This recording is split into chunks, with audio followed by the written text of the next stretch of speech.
It's the AZ Wildcats podcast pregame show, and we have a ranked opponent on the docket, number 14, Iowa State in Ames, Iowa.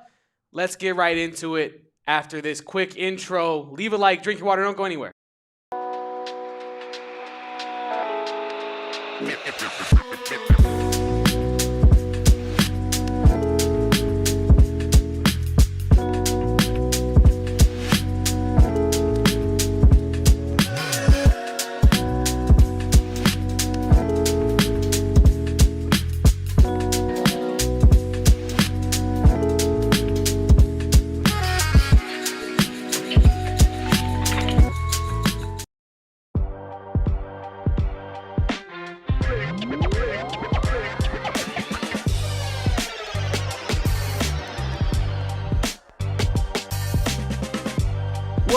Welcome to the AZ Wildcats podcast, coming to you live from Studio K, presented by our friends at Circle K. And my word, Kevin Thomas, do we have a football game ahead of us? I'm Damon, as I said, that is Kevin Thomas, and we are the AZ Wildcats podcast, coming to you live from downtown Phoenix at HQ3, a mere 30 minutes, 28 minutes, if you want to be technical, away from kickoff in Ames, Iowa. And Kevin, it's game day. We're fired up. We've been watching football all morning, and now it's time for the Wildcats to their turn to take the stage. I am pumped up, Damon. This is, as you and I were talking about in the preamble to this here show, this is a real prove-it game for the Arizona Wildcats in every definition of that term, right? Prove it on offense. You got to prove it on defense, and you got to definitely prove it on special teams against the number 14 ranked Iowa State school that simply does not beat themselves. They do not put themselves in position to be beat, so it is all hands on deck for Brent, Brennan, and his squad. They've had the bye week, the off week to get right, to fix some errors, and we're going to see what they've been able to accomplish just simply here in a matter of like 20 minutes or so, Damon. So very excited to break this one down with you. And you have a little bit of drip drop to talk about. What you got on? I just had to, my boys are in the red today on the road. It's unconventional. And I said, maybe I throw on the old red thread today. Nick Foles, had some success against an Iowa school, as Justin Spears mentioned, Kevin, on our show earlier this week. I was thinking to myself, why can't Noah Fifita?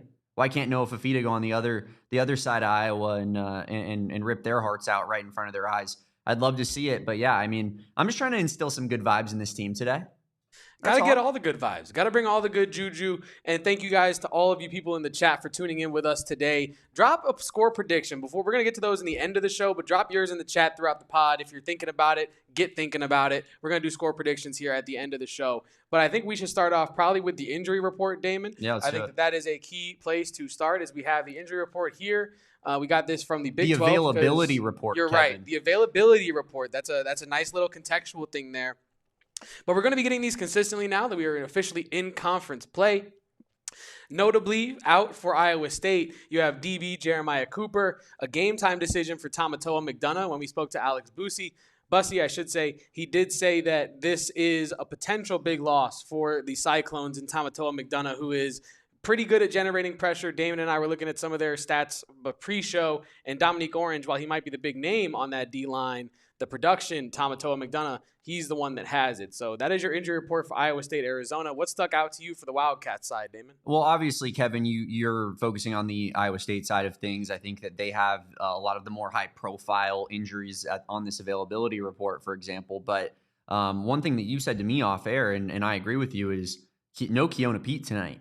How do the Wildcats handle that loss and go out there and expect to score points without Keona Pete out there?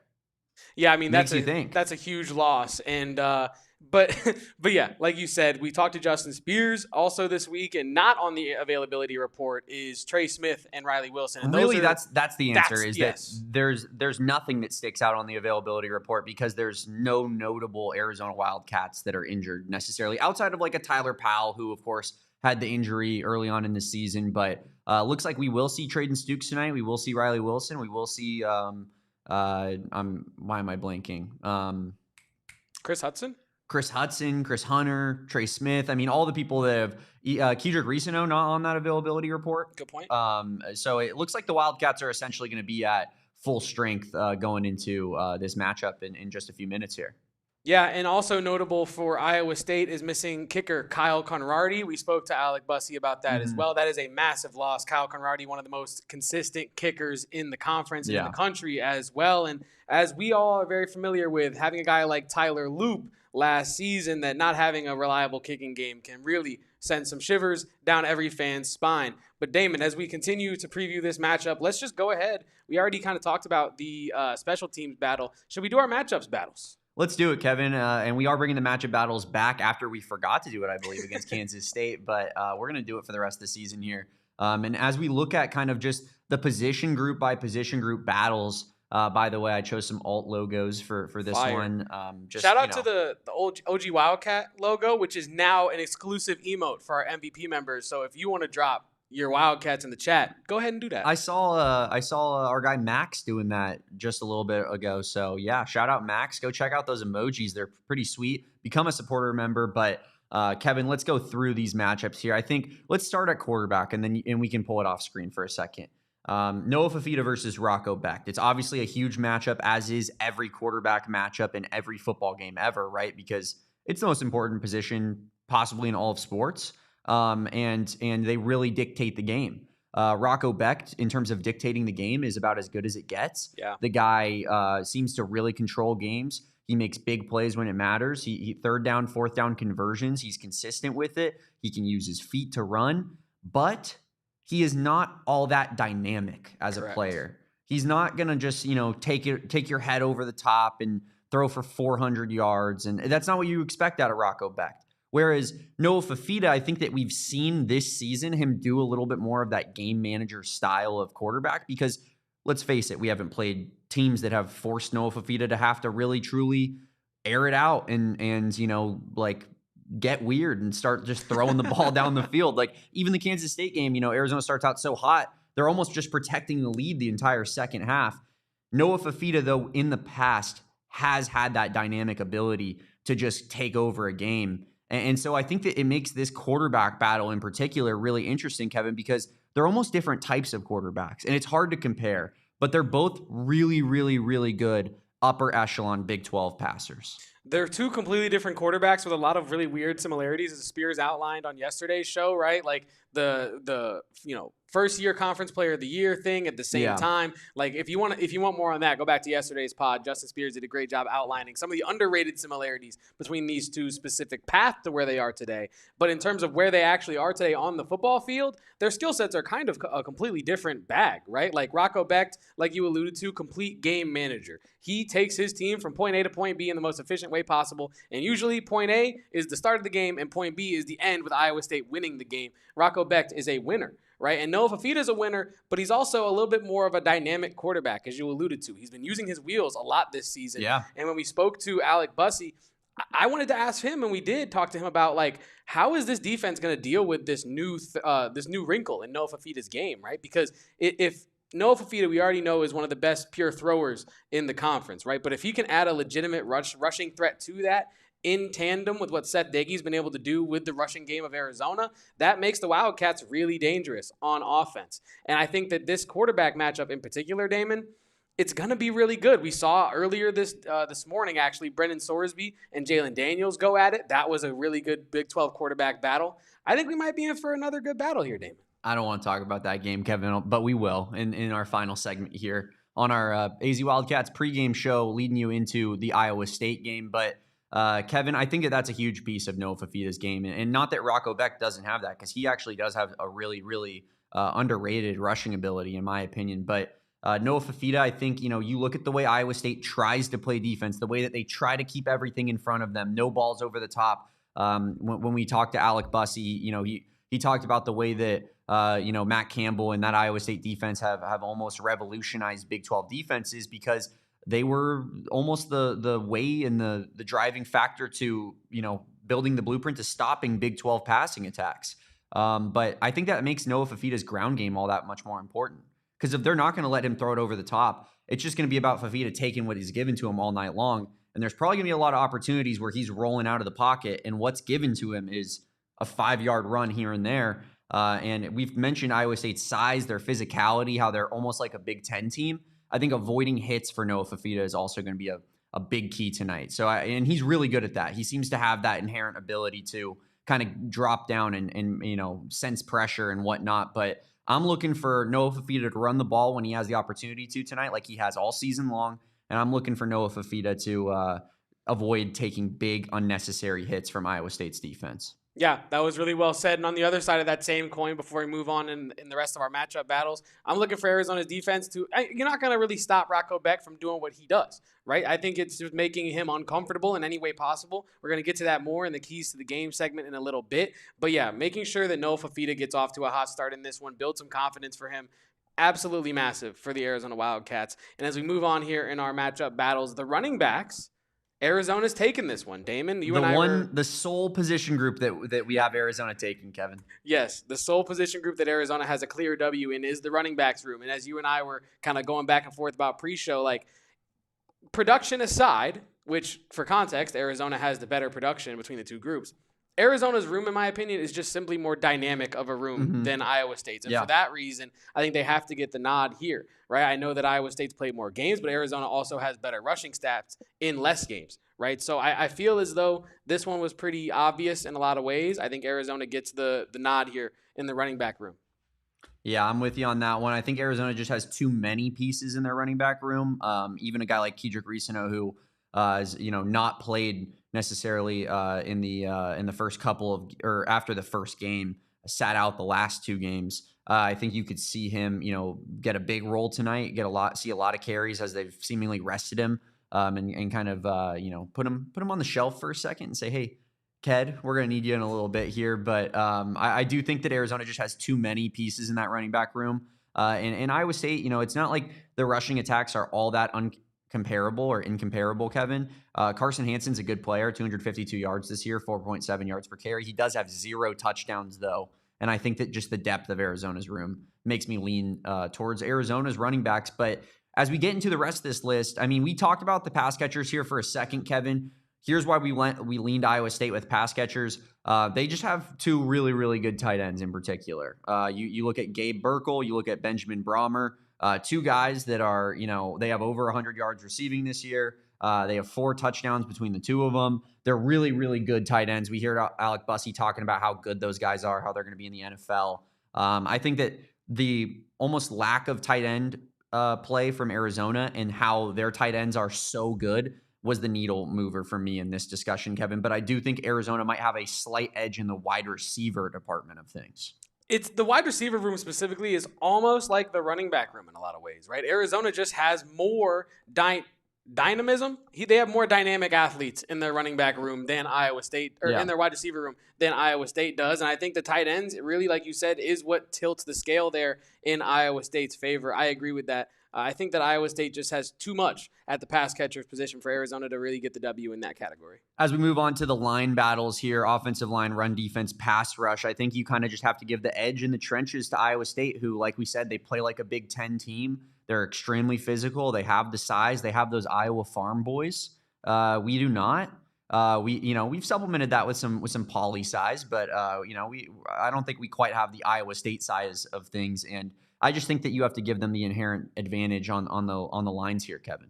I think you do. And I think I think when you look at these two lines, Arizona's defense has shown a lot of promise through the first 3 games, but there's just a different level of play that Iowa State's been at to where Arizona's been at in terms of the challenge and the challenges that they have faced, plural, and overcome. Yeah. I think that's like Iowa. That's a Big Ten team. They have huge lines, great offensive linemen consistently. Like being able to go up toe-to-toe with a team like that is impressive. 1,000%, right? And I think for that reason, they get the nod in those categories. And like I said in the open of this show, right, this is a prove-it game for Arizona's units. Like, there is a world where we're coming out of this game saying, like, wow, Arizona's line on defense looked really impressive compared to what we expected against Iowa's front.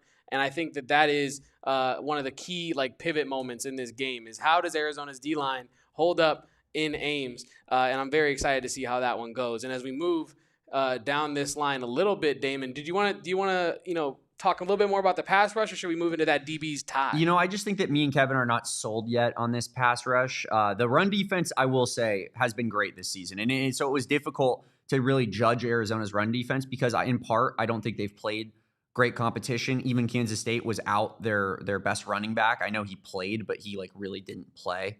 And Avery Johnson wasn't exceptional running the football in that game either. So honestly, I don't think that Arizona has necessarily like played competition that fires me up. They are top 30 right now in rushing defense in the country, which is better than Iowa State's, but I just think Iowa State's played harder competition. And so for that reason, I got to give them the advantage there. From a pass rush perspective, I think our pass rush is fine, Kevin. Arizona's pass rush is fine, but it's nothing to write home about. And Iowa State, again, just a physical team. And as we get into kind of the defensive backs here, you know, I think in a normal game, if Jeremiah Cooper's playing, I would have to lean Iowa State here because he's potentially their best defensive back that they have. Arizona's calling card on their defense is their DB room, their safety room in particular. So Arizona's going to, I think, win a lot of these defensive back matchups, Kevin. But this is one where, you know, you're possibly staring down the best DB room in the entire Big 12. Yeah, no, certainly you potentially are staring down the best DB room in the Big 12. But if you're Arizona, you and I had this conversation like a week ago, right? Like, are Arizona's 4 best players on defense all safeties? Probably. And I think or 3. And I think if that's the case, right, I think you really do have a battle here. Because who's to say that Genesis Smith is not a game wrecker in this one and looks like the best safety on either side? That's a potential outcome in this game. So I think that the reason that this is tied is I think the ceiling for both groups is so high. But with Jeremiah Cooper out, it kind of equalizes things, I think, in terms of this matchup, like you alluded to, Damon. And now as Max says, as we get into the special teams battle, we can reveal it here for Max. Spoiler alert, Iowa State is winning the special teams battle in this one. And that's without their top 2 kickers. Yeah. Me and Kevin are, without Iowa State's top 2 kickers, are still giving them the edge because what we've seen from this special teams unit at Arizona this season has just not been good enough. And I think a well-coached team like Iowa State, number 14 team in the country, I trust them to figure it out with a week to prepare more than I trust Arizona's players that I've seen already to just magically be better. So I'm hoping I'm wrong. I'm hoping MSM goes out there and just drills ice-cold field goals and looks insane. Looks like Funky Cole Medina. That's what we need. I'm hoping Isaac Lovison is punting, to be completely honest with you. But yeah, hopefully it's the special teams unit doesn't come back to bite us in the ass here. And then we don't even have to put it on screen. Coaching, I think you got to go with Matt Campbell, who's been at Iowa State for 10 seasons now, played in multiple Big 12 championship games. I mean, the guy's just a great coach. He's had NFL rumors potentially. He's had big-time college football gig rumors, but he's taken Iowa State, a nothing program, and turned them into a perennial winner. I think, you got to give that guy the credit in the coaching side of things. You absolutely have to. And I think, if you ask Brennan the same question, I would assume he would give you an answer along the lines of, I would love to make an attempt at building what Matt Campbell has already built at Iowa State, right? And totally. here in Tucson. So like I think they're like the standard of sorts. Them in like Utah. I know that Yes. Arizona said that about Utah before, but programs that are not like jump off the screen at you with money and with a bunch of tradition and whatnot, but have just found ways to be successful. Yeah, 1,000%. So, they have to get the nod in that. With all due respect to Brent, Brennan, Seth Dagey, and the guys over there on our side of the sideline. Before we move on from this, I did want to bring up a comment from our guy, Big Tucson Dad, who shout out mentioned, PFF saying something about Rocco Becht and his performance significantly dropping when he's under pressure, and that Arizona is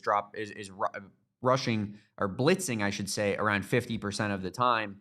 Danny Gonzalez is a psychopath, man. And I know, like, isn't Greg Williams the Bounty Gate guy who's Dr. Blitz? I think so. In the NFL. Like, that Danny Gonzalez might as well be Dr. Blitz as well, but without the cheating scandal. Like, the dude just dials it up constantly, is running all types of crazy stunts and trying to confuse offensive lines. I think Arizona's going to really put a lot of pressure on Rocco Becht tonight to make plays, but that's not also necessarily successful for teams all the time. Rocco Becht is a winner, and he continually does so. So I think that's going to be an interesting thing to watch when Iowa State has that football, is how many blitzes are Arizona dialing up? How many, pass rushers are they truly sending, and how successful does that look? Yeah, as we all know, Danny Gonzalez is crazy. You don't know what he's going to do.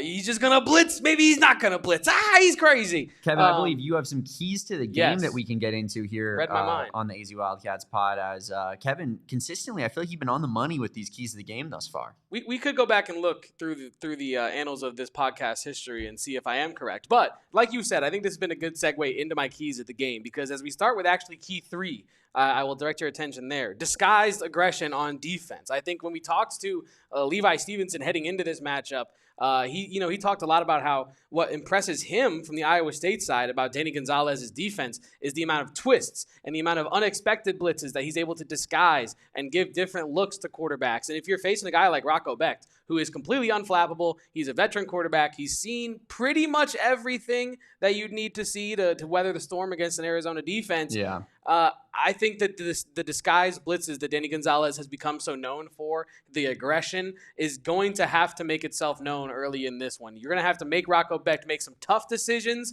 put him in positions, because he's not going to make obvious mistakes. You have to put him in positions to make small micro mistakes that hopefully pile up into like a 3rd and long. That way your defense can maybe get off the field there, and it's not like a 3rd and short. So I think the aggression on defense has to come in a variety of different looks. You cannot just simply be blitzing every single time from the same gaps. You got to make Rocco Becht think out there. Moving backwards to key number 2, eliminate offensive line penalties. This is the most obvious one, I think, coming into this game, right? Yeah. The offensive line for Arizona has been pretty good in a lot of ways. They won Big Beef of the Week in the Big 12 at one point this season, but that is not without a lot of mistakes along the way, right? The holdings, the false starts, the avoidable errors that you can't have in these games. Arizona's offensive line has been making those so far. Have those gotten corrected over the course of the bye week?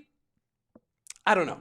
I'm sure that, they have not been completely eliminated. I would love to come on this podcast and tell you that I think that in 1 week they could solve every single bit of that. I do think, and I have been consistent on this podcast about this, that you can heavily reduce those issues throughout the course of that bye week coming into this Iowa State game. And then hopefully in a couple weeks, you can completely eliminate them, right? So eliminate the offensive line penalties. Don't put your offense behind the sticks. And then also the third key, establish the running game early in this one, Damon. Like we mentioned, it's not just the running backs. It's also Noah Fifita, right? Put Iowa State's defense in a position to where they're thinking, oh, is Noah Fifita going to pull this one down and run it for the first down? That make them have different machinations in their mind when they're going through the pre-snap adjustments and all that. Like, don't just have this be a one-dimensional offense like it was last year. We have not had that worry so far this season under Seth Doege. And speaking of Seth Doege, I'm excited to see if he gets creative in this one, especially with the run game, right? Because you have so many different tools to use. It was Ishmael Mahdi against K-State. It was, Quincy Craig and Kedra Risano earlier in the season. Who's going to be the one to take the lead in this game, if there is one to take the lead in this game? Very excited to see how the running game develops. But those are my 3 keys. Establish the running game, eliminate O-line penalties, and increase the discipline. And then key 3, disguised aggression on defense. I think we've been talking about it all season, Kevin. I feel like that establish the running game key is just going to be on every single one of these graphics all season long, because we saw what Noah Fifita looks like, unfortunately, when teams know that he's passing, when teams are able to drop 7 into coverage and really it's just obvious what the play call is, right? Like, oh, find T-Mac down there. I know it's not, so singularly focused anymore. Like, there's more options on this team, but I think that a balanced offense is essentially the key to the entire season from an offensive standpoint. Yeah. If this run game can just assist Noah Fifita and allow teams to respect the run, I just think that that's going to make Arizona and their passing offense significantly better. Like, that's the key for Noah Fifita. That's the key for Brent Brennan and his entire tenure, honestly. And it's definitely the key for Seth Doege, who has been preaching a balanced rushing offense all season long, all off season, right? But I'm looking forward to seeing what this run game looks like against probably the best defense that you've played all season. I don't think that's necessarily a hot take. Kansas State, probably not that bad, right? I think, the idea of Kansas State being the worst team that's ever stepped foot on a football field was kind of put to rest today, Kevin. Yeah. After, it's seemingly like U of A beats Kansas State, and it's like, should Kansas State get the death penalty? Should they be relegated? And you're like, Kansas State is still not bad. They're incredibly talented. They're really talented, and they're probably going to beat some teams that they shouldn't. So I think a win against Kansas State is very respectable, personally. I think Iowa State would tell you the same thing after they played them in week 1. Like, I don't think they're sitting there being like, man, like, can't believe how close that Iowa State game was. I think they're being like, thank God we won that Iowa State game, or that Kansas State game. Yeah. That's an interesting one, Kevin. But I like your keys. Yeah, I appreciate that, Damon. And then before we do get out of here, we do have to give some... I appreciate your appreciation, brother. Wow. And I appreciate each and every one of you people in the chat. And if you would please leave a like so that me and Damon can keep doing great shows like this, I would love that. And if you really love this show, please become a supporters member. Rip the, our Wilbur emotes in the chat, the Wildcat hand signal emotes in the chat. And especially join us on our post-game show because we will be live briefly after the final play of this game later this afternoon. But before we get into that, we got some score predictions, Damon. Do we got some score predictions? We absolutely do, Kevin. And this one, here's what I'll say about this game. All week I've kind of been like, I'm not going to pick Arizona to beat Iowa State in Ames. I just think in a whiteout in that environment, I just think that would be kind of insane. But this line, Kevin, it just keeps moving down and down and down and down. Yeah. I don't know, man. I think something might be up. I'm not saying that that's like a W necessarily, but like the fact that we opened at 7.5, and I'm looking at it here on VegasInsider.com, who has like all the sports books comparing it. Our friends at Bet365 have -4 now. We're at low as -3.5 on some books, Kevin. This is looking like it could be a very, very competitive football game. It is looking like that. And it opened at 7. It's down at 3.5 spread in college football. Like, I don't know if you guys are in the pros. They always say add 3 points to the home team, right? Like that's what a spread is. If it's 3.5 or if it's -3.5 and the home team is favored by 3.5, then that usually means that the home team would be a half-point favorite on a neutral site game. In college, I think it's more around like 6 or 5. So they're essentially saying if Arizona and Iowa State were playing a bowl game in the famous Idaho Potato Bowl, that they might favor Arizona, and I think that's insane. Yeah, no, I think it's a testament to what Seth Daigie's been able to do, a testament to what Danny Gonzalez has been able to do, because those units have been really, really impressive. And if you're the books, it's probably hard to make a spread that is quite a large discrepancy for these units that have been pretty impressive statistically, right? And also, and as our basketball and football guy says here in the chat, I'm guessing Damon picks Iowa State and Kevin picks Arizona. You watched a little bit too much of this show, basketball and football guy, because as Kevin said it, 2 sides of the same coin, and as I said it, 2 cheeks of the same ass here. As I pick the Arizona Wildcats to lose 24-27 on the road in Ames to the number 14 team in the land. And Kevin picks the opposite, essentially. He picks a 3-point W, same amount of points scored, but just thinks this defense holds on a little bit tighter. Yeah, chat, Wildcat fans, even some Sun Devil fans in this chat right now, I'm telling you that this is not like a guaranteed lock kind of prediction, right? This is like me being on the fence and being like, you know what? If I have the opportunity, I'll lean towards my Wildcats, right? But Iowa State is a hell of a football program. Like, I don't think that this is like some obvious, oh yeah, Arizona's got to take the W here. I think that Arizona, at the bare minimum, will make a really good account for themselves in this game. And I think if they can stick around in this game, they can win this game, right? And if the defense is as real as they have looked so far this season, which is what I am banking on with my prediction, I think you do get some real, brilliant moments out of Rocco Becht, and I think you get some good moments out of Iowa State's offense. But I think Arizona is able to force a couple turnovers and win this game. I'm not saying like a game-winning field goal, but by a field goal. Turnovers are going to be massive in this one, have too. to turn them over. Yeah, 100%. Because they're not a team that turns the ball over. As we talk about, they're not a team that beats themselves. I hate to bring this up because I know we have to get out of here pretty soon. The kickoff is coming very fast. But we saw in this Kansas game earlier today, right? One turnover can be the reason you either win or lose a game. Yeah. Cincinnati's defense made a goal line stop that forced a fumble, and they're able to win that game by 1 possession, right? So I think that even if you turn Iowa State over just once, you can give yourself a very, very high chance to win this game if you're able to stick around. So for that reason, I have Arizona winning by a field goal, but it could certainly look like Damon's. It certainly could. I think it's going to be a great game, Kevin, regardless. And that's all I actually want. I just want to see the Wildcats go on the road against a real team and put in a performance that Arizona fans could be proud of. Because last season, this was a 45-point loss. And, I know expectations change, but this is the number 14 team in the country. No one is expecting you to win this game. ESPN College Game Day, everybody picked you to lose. Like, I don't know, man. I know no one believes in this team. I looked into the camera in week 1 and I said that, Kevin, but it still feels that way. And I think you can really shock some people and shock the Big 12 tonight. Speaking of the Big 12, I know we have a lot of ASU fans here in the chat. We will be talking about the Big 12 fallout after the game in the post-game show, kind of just what the results around the league mean for, the future of the league, I guess.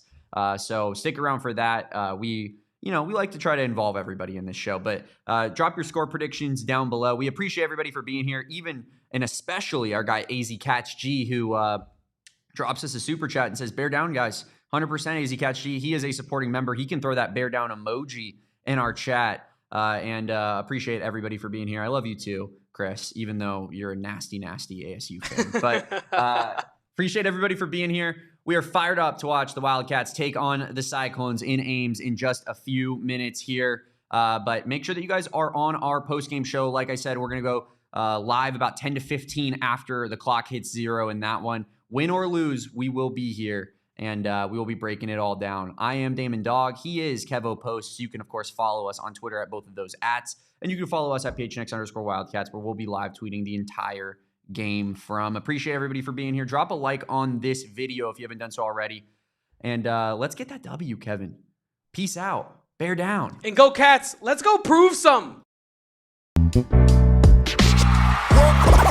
all silly like the mayor.